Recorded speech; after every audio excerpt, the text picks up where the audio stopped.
Bonjour à tous et bienvenue dans ce nouveau numéro du Regard décalé d'Hamid Faljaoui, le seul podcast qui décortique l'actualité en disant tout haut ce que tout le monde pense tout bas.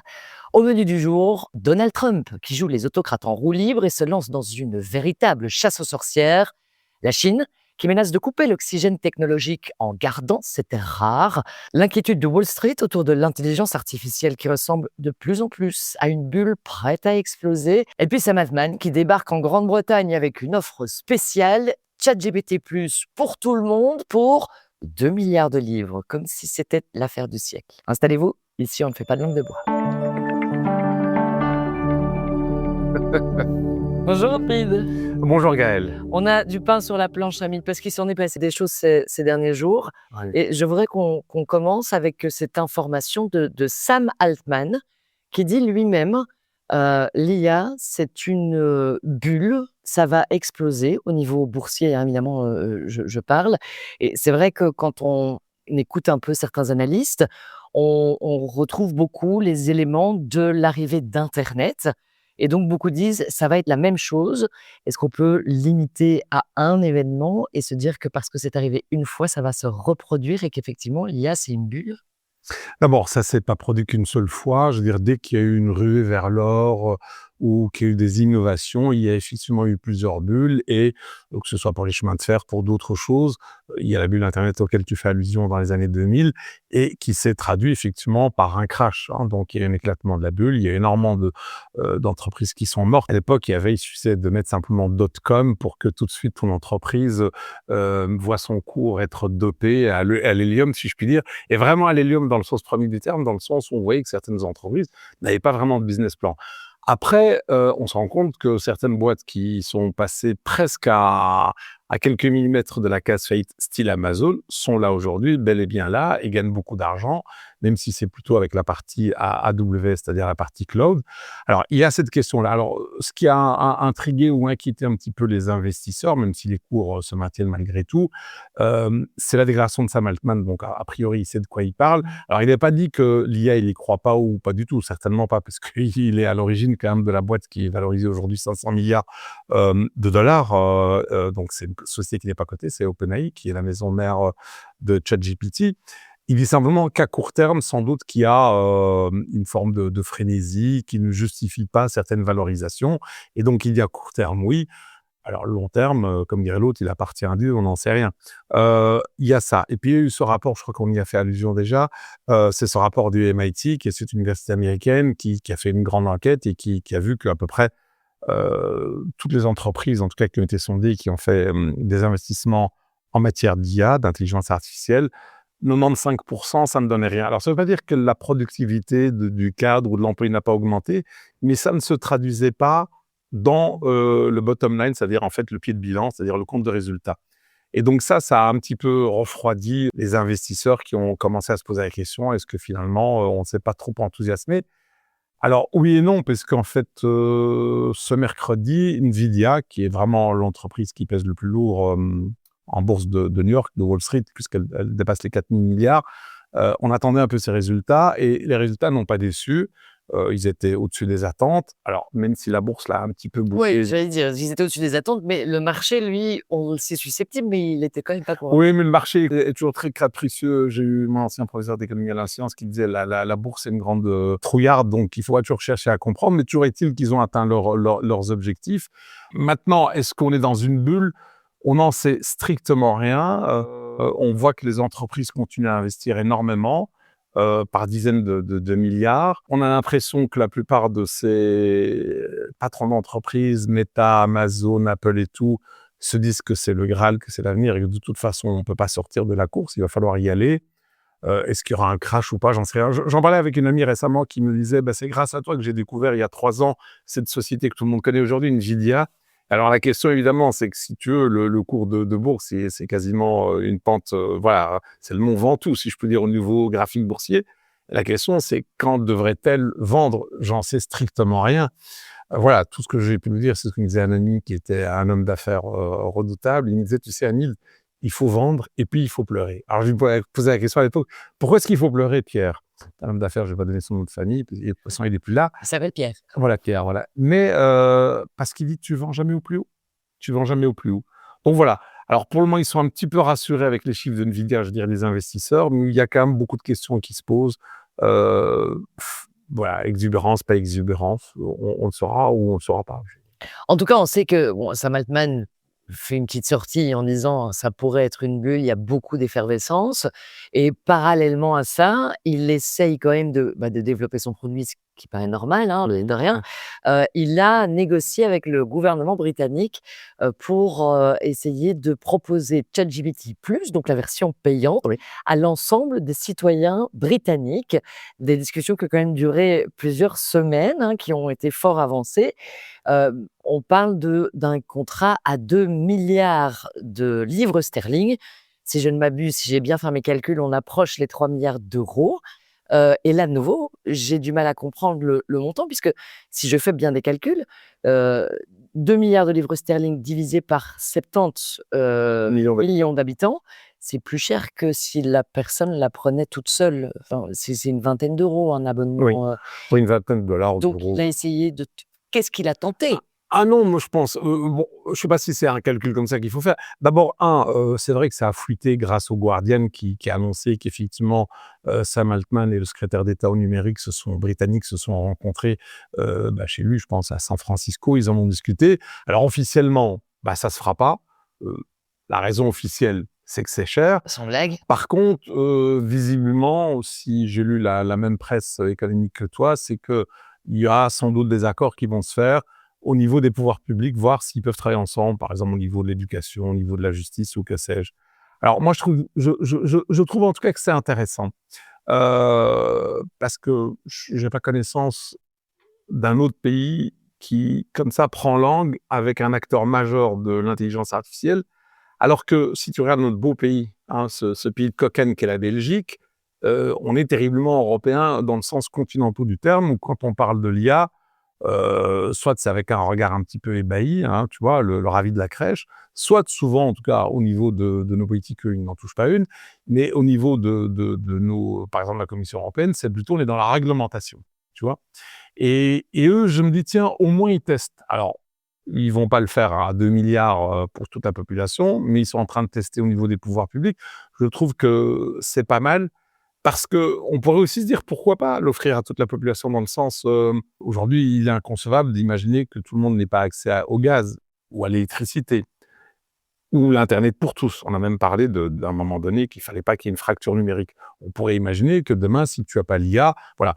Est-ce qu'on doit réserver l'IA, en tout cas le style premium payant uniquement aux start-upers, à un certain nombre d'entrepreneurs, ou au contraire, faut-il que l'État se mette? Moi, la question que je me pose, un, je trouve que c'est bien qu'on en parle. Deux, je trouve comment ils osent. Alors, on voit que c'est les anglo-saxons, parce que nous, Européens continentaux, on est plutôt dans la réglementation. Hem Et au moins, ils vont travailler ensemble. Tu sais, il y a un vieil adage américain qui dit, «Si vous n'êtes pas autour de la table de la négociation, c'est que vous êtes dans le menu».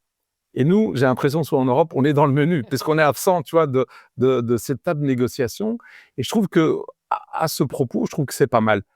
Alors après, je pense qu'ils ont quand même bien fait de ne pas signer ce contrat, parce que ça veut dire que tu prends une population, par exemple la population britannique, et tu dis: «Voilà, vous allez travailler avec ou je vous offre uniquement ChatGPT». Voilà, c'est ça.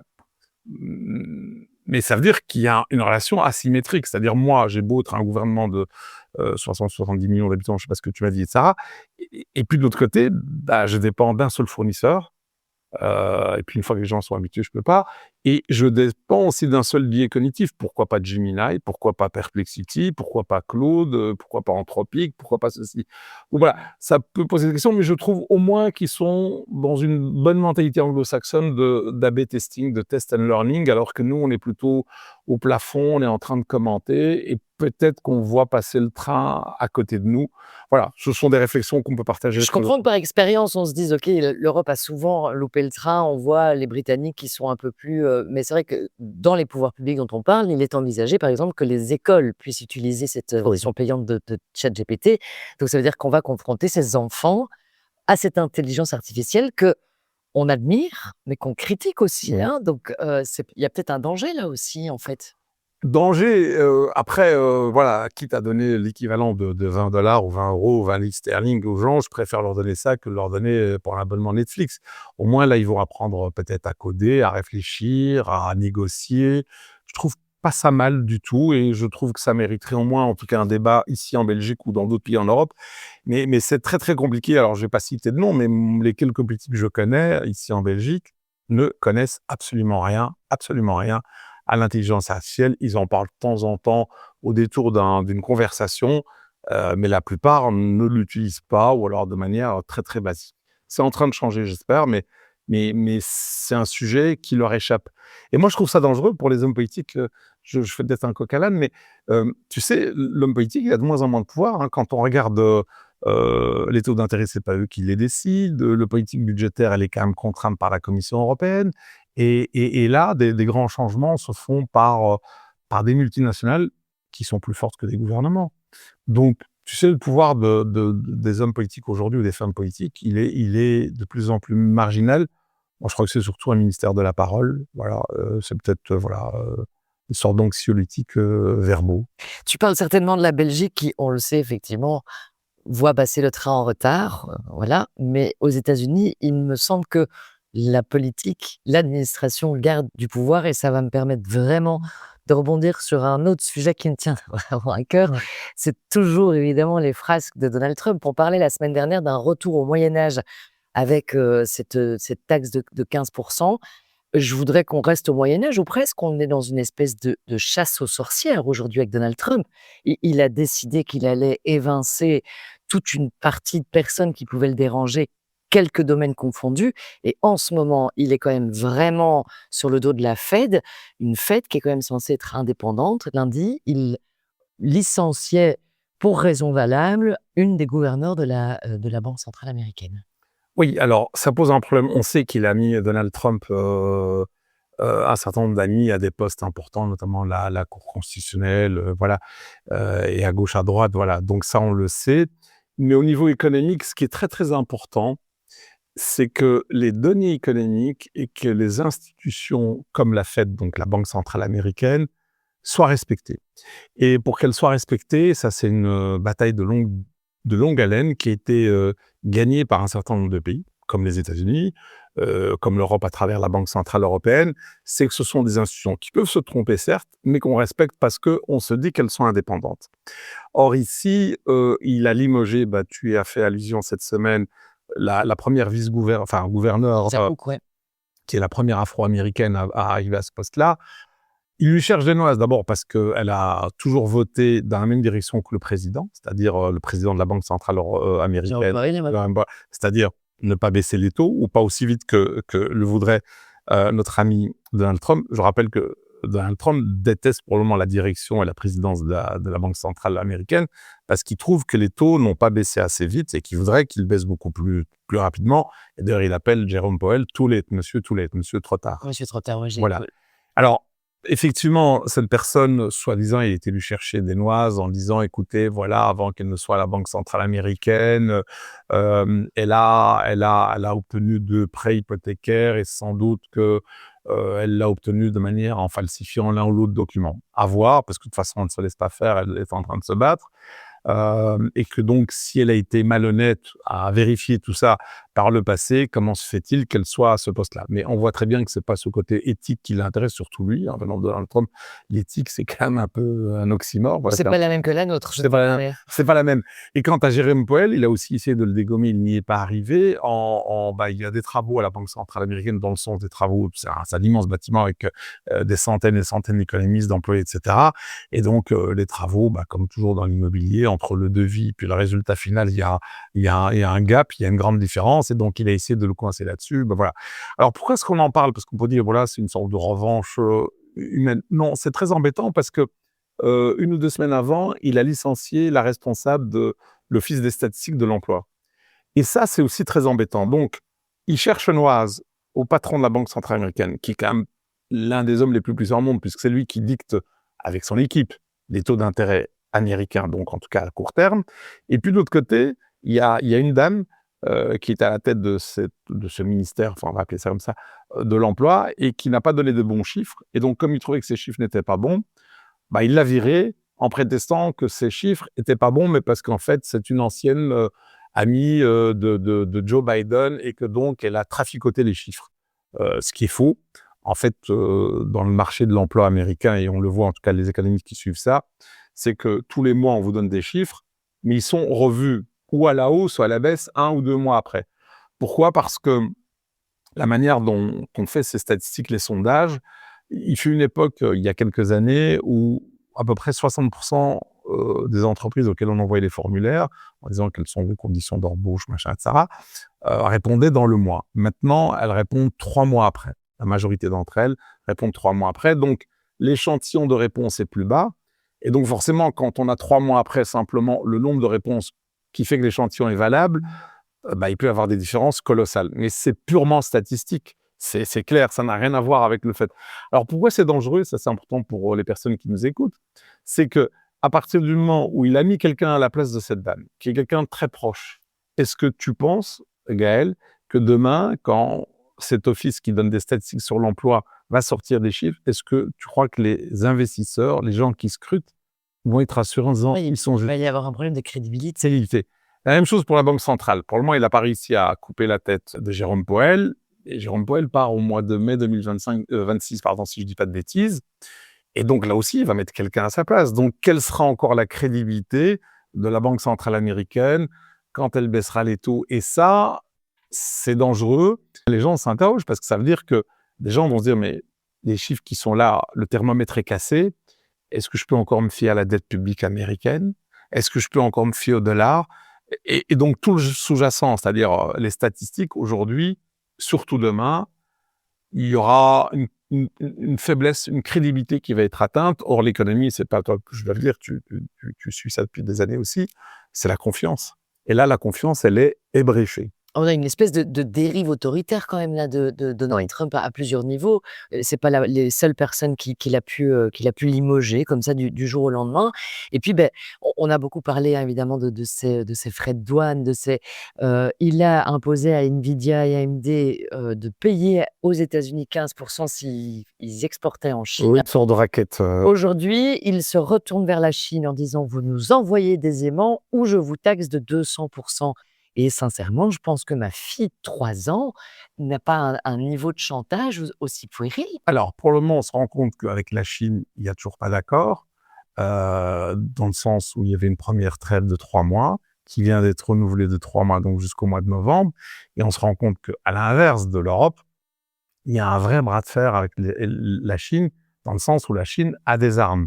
Et ce à quoi tu fais allusion dans les aimants, c'est que la Chine, oui, c'est la fable de la cigale et de la fourmi, pendant qu'on chantait, eux ont été depuis 20-30 ans allés chercher à gauche, à droite, au Congo, en Afrique, ailleurs, des terres rares, soit en achetant les terres. En tout cas, 60% des minerais des terres rares sont possédés par les Chinois et 90% sont raffinés par les Chinois. Et donc, ces minerais ou ces terres rares sont assez importantes dans le sens où on le retrouve dans les avions de chasse, F-35, Voiture électrique. dans les radars, dans les éoliennes. Ce qui pose problème, parce que, par exemple, nous, en Europe, on veut mettre des centaines de milliards dans le verdissement de notre économie, mais ça peut pas se faire sans les terres rares. Donc, on n'y a pas vraiment pensé. Voilà. Et donc, qu'est-ce qui s'est passé? Tu y as fait allusion la dernière fois, c'est que le Liberation Day, ce jour funeste où notre ami a décidé de taxer à peu près le monde entier, les Chinois ne se sont pas laissés faire. On dit, voilà, ils ont commencé à restreindre leur offre de terres rares, et notamment les aimants, qui sont très utilisés dans l'industrie automobile. Et ça en demandant même, voilà, si vous voulez avoir des aimants ou des terres rares, vous devez avoir un visa. Et nous expliquer, nous, Chinois, en quoi ces importations n'iront pas dans l'industrie de la défense. Voilà. Donc ça a posé quelques problèmes à notre ami Donald Trump. Et il se rend compte que un certain nombre d'industries sont étouffées justement par cette attitude chinoise. Et les Chinois l'ont encore dit il y a quelques jours à travers la presse économique, en disant, écoutez, il n'est pas question que vous, Européens ou Américains, fassiez des stocks. Et, parce qu'évidemment, certains se sont dit, voilà, ils vont peut-être bloquer, je vais racheter un peu plus pour faire des stocks. Il dit, si vous faites des stocks, on va bloquer votre approvisionnement. Et c'est à ça que fait allusion Donald Trump, voilà. Il a même été plus loin en disant: «Bon voilà, je crois qu'on va trouver une solution après». Est-ce qu'il a j'allais poser, est-ce qu'il est en position là de pouvoir dire, «Si vous nous envoyez pas des aimants, je vous taxe à 200 ou il serait peut-être temps qu'il prenne un peu le ton en dessous? Bah, d'abord, c'est pas sa nature. Je pense que d'abord, c'est quelqu'un qui est beaucoup dans le bluff, qui est beaucoup dans le théâtre. Je pense aussi que c'est un discours qui peut tenir aussi par rapport à sa base électorale. Il a même été plus loin. Il a dit, de mémoire, voilà, je comprends la Chine, ça, mais ça ne peut pas continuer comme ça. Et j'ai beaucoup de respect en haut pour le président chinois. Je reconnais qu'ils ont des atouts dans leur manche. Mais moi, j'ai un atout, mais je ne peux pas l'utiliser parce que je risque de détruire carrément la Chine. Alors, on ne sait pas à quoi il fait allusion, si c'est le gros bluff, je sais pas, on ne sait pas. Est-ce qu'il veut sortir la Chine de l'ENC comme pays en voie de développement? Est-ce qu'il veut les interdire de SWIFT? Est-ce qu'il veut reconnaître l'indépendance de Taïwan, ce qui provoquerait une troisième guerre mondiale? On n'en sait trop rien. On ne sait pas dans quelle mesure ce garçon, si je puis l'appeler comme ça, est un grand bluffeur C'est ou en pas. Oui. Heu, bon, alors pour le moment, il a obtenu un certain nombre de choses, mais je crois que ce sont aussi des victoires à la Pyrrhus, hein. C'est pour reprendre avec ces éléphants qui attaquaient les ennemis, mais tout en attaquant les ennemis, bah, ils écrasaient à peu près tes propres soldats. Et donc il a beaucoup de victoires à la Pyrrhus. C'est comme ici, il a pu limoger cette dame dont on a parlé tout à l'heure, mais si c'est pour dans 6 mois avoir tous ces chiffres qui sont décrédibilisés et avoir des gens qui ne veulent moins investir dans le dollar ou dans la dette publique américaine, il aura perdu. Donc, il y a beaucoup de coups de gueule. On a l'impression qu'il gagne à court terme. Moi, je suis pas sûr du tout que dans 6, je me demande s'il a pas mangé son pain blanc. Et quant aux Chinois, bah, bon, je crois que ça fait partie de la rhétorique et bon, voilà. Et puis, ils trouveront un accord, je l'espère, d'ici 1 ou 2 ou 3 mois, j'en sais rien. En tout cas, il y a un coup près, c'est le mois de novembre. On pourrait encore en parler pendant des heures, mais on ne peut pas. Non, non. Il faut qu'on Toutes clôture. les bonnes choses ont une fin, Exactement. Gaëlle. C'est pour mieux se retrouver la semaine prochaine, ami David. Évidemment, encore de nombreuses frasques et autres actualités dont je serais ravi d'avoir ton point de vue. Avec grand plaisir. À la semaine prochaine, À la Gaëlle. semaine prochaine. Merci.